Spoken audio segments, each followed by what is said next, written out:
Hello mga kakonyo! Ang video na ito ay para sa lahat ng mga dayuhang manggagawa dito sa South Korea.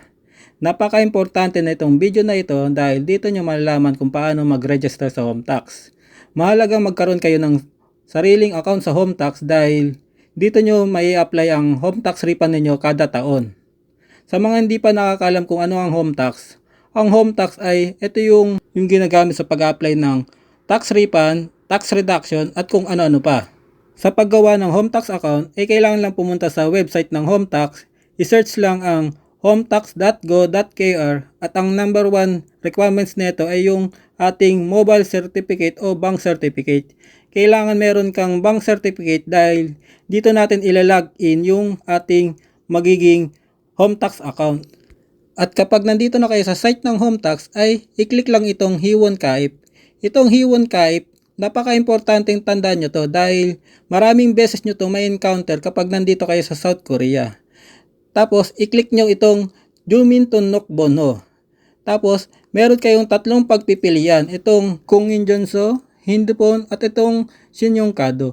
Kapag meron kayong line phone dito sa South Korea, pwede nyo gamitin ang inyong line certificate para gumawa ng account sa home tax. At itong Shinyongkado, mapapayo ko lang sa mga bagong EPS dito sa South Korea, kumuha kayo ng Shinyongkado o credit card dito sa South Korea dahil napaka-convenient at maraming pwedeng gawin kapag meron kang credit card tulad na magkaroon ng bonus, reward at iba-iba pa.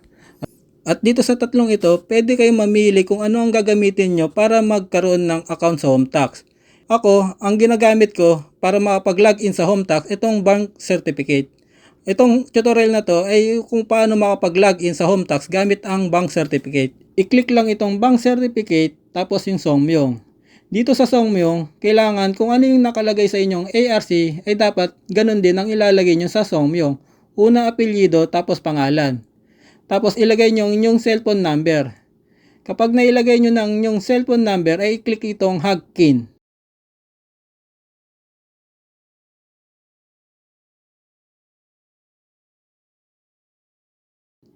Tapos dito, i-click lang itong Tonghiham, ibig sabihin na sumasang-ayon kayo sa mga rules ni home tax.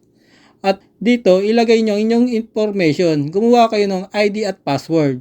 Kapag nakagawa na kayo ng ID, i-click lang ito. Ibig sabihin kapag pwede nyo magamit ang inyong ID na ginawa. Tapos, gumawa kayo ng password na combination ng letter at number at character. At kapag may nagawa na kayong password, i-retype lang ang inyong password. Tapos dito, ilagay lang inyong cellphone number. Tapos ilagay nyo ang inyong Gmail account. Tapos kapag nailagay nyo ng inyong Gmail account, tapos itong Sushin Kobu. Ibig sabihin ng Sushin Kobu, hindi kayo sumasang-ayon na makatanggap ng kung ano-anong notification galing sa home tax. Dahil useless lang din naman yon. Tapos dito yung Chigup. Alam naman natin na yung Chigup yung occupation. Hanapin natin yung Wesa Won. Ibig sabihin na employee. Yung Wesa company tapos yung Won parang employer tayo. Bali, tapos na. I-click lang itong Hagin. Ibig sabihin na meron na kayong nagawang home tax account. Bali, pwede nyo na i-login ang inyong home tax account na ginawa. Basta huwag nyo lang kakalimutan yung ID at password na ginawa ninyo. Pwede nyo i-login ito sa cellphone at sa mga laptop. Tapos, i-flex ko na rin ang aking ginagamit na remittance sa Korea to Pinas, ang Conshot Philippines. Ang Conshot Philippines, napakamagandang gamitin sa pagpapadala sa Korea to Pinas.